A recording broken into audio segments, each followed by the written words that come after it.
daw bagong balita iya makaroon sa lugar ito sa Bulacan para makita na tumpak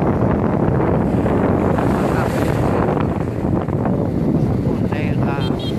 sunod makuntog kung manariya makaroon kung sa tampak na para tampak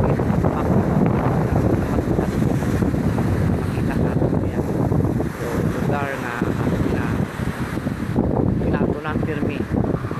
kayang tampak nakaunta mo sa mga preso mga pagkaon pinatanan nun kita rin yung mga taga New Washington labi na taon iyan magbalik sa ato so ito salamat kit sa inyo pamantaw para makaumpak nagalikoto sunit sa kabasod